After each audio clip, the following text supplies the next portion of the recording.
Jesus has been asking us, are you content to be a fair-weather Christian, or are you willing to be a Christian at all times, even in the hard times?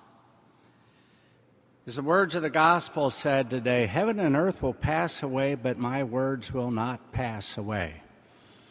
Every time someone comes to me and says this church thing, or why do we need organized religion? Why can't we just pray to God ourselves? And I said, do you know any human institution that has lasted 2,000 years and is still going strong? The word of Jesus is still going strong.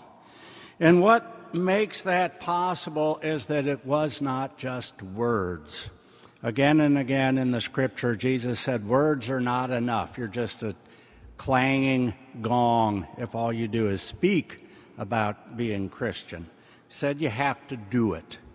In Matthew 5, he says, blessed are the peacemakers. Blessed are those who hunger and thirst for righteousness. In Matthew 25, he says, when I was hungry, you gave me to eat. When I was thirsty, you gave me to drink. In Matthew 12, he says, when you ask for forgiveness, do you ask it just for yourselves, or are you willing to forgive others as well? But there's a temptation. It's what had been happening with the scribes and Pharisees. There's a temptation to think you're doing enough and to do it in ways that aren't really all that inconvenient. And so last week we saw with the widow's mite, there were the people wearing fancy robes going up and putting a fairly good amount of money into the collection there at the temple. And that was a good thing. But Jesus was saying that God asks more. God asks us not just to be Christian when the weather's nice. God asks us to be Christian when it's going to be hard on us. We kind of got a taste of that today. We could have stayed in our warm houses, and we came out into the cold and sloppy weather in order to celebrate Christ's presence here.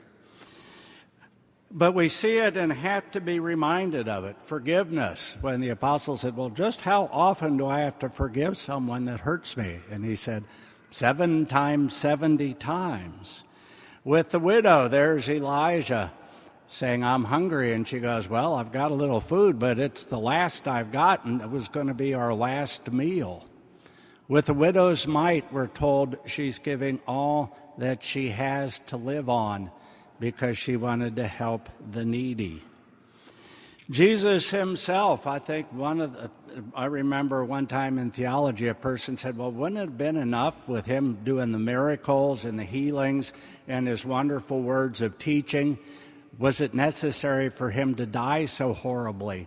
And the professor said it wouldn't have meant what it does if he hadn't been willing to die for it. He's calling us to that sort of sacrifice, that willingness to put ourselves at risk. I've seen examples of that. I remember a gentleman who I worked with at a mental institution, and he was a recovering alcoholic, and every week he would talk to those young men who had ruined their lives and said, if I could get out of the gutter, you can too. And he said one of the things that helped him was that his wife threw him out. But she threw him out with an act of love. She said, if you can show you can stay sober and you get into AA and you become reliable, I'll take you back. She was willing to let him hurt her again, but give him another chance. And he said that really made a difference for him. I saw it in my dad.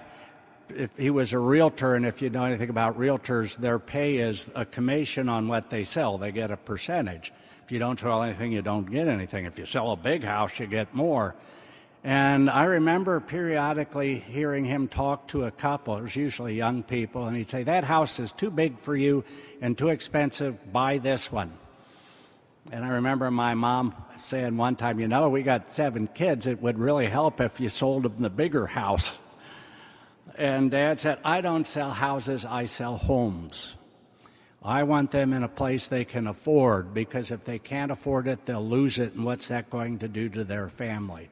So he said, we get a little less, but they're going to be in a home they can keep. And that's all Mom needed to hear. And that taught me something to hear that. I remember it was like the widow's mite in action. I was in Cleveland, in a very poor section of Cleveland, and we had invalids that couldn't come to church, so I was taking communion, and it was a widow living all by herself in public housing. And we get up there to her apartment, and there's laundry hanging throughout the apartment, and she's doing ironing. And I gave her communion, and as we were chatting, she said, I hear they're taking up a collection for the poor there at the parish. And I figured she was going to ask for a little help, and I thought, you can use it. And she said, here's $40.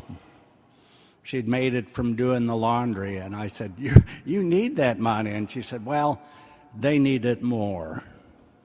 That's what it takes to be Christian in the hard times. But each one of those really taught me the depth of what it needs to be Christian, so that as I'm facing what the gospel talks about today, as I'm facing the end of my time and preparing myself to meet my Creator, can I say I was a Christian all the time, or do I say, well, I was a Christian when it didn't hurt too much?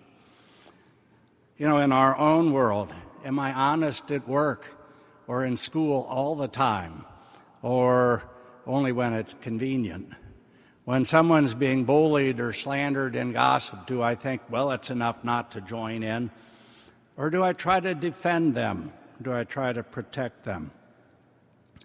Do I honor my parents all the time, even when I'm mad at them? Or just when we're in a good mood together? Am I willing to give a person a second chance when they've hurt me, if I see them trying to do what's right?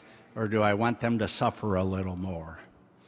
So the Lord has been challenging us all year that to be a Christian is to act. And here as he's saying, you've got to prepare yourself for the end of your life, he's saying, keep in mind it's not enough to act only when the weather is good. We have to be willing to be Christian even when it's raining or snowing.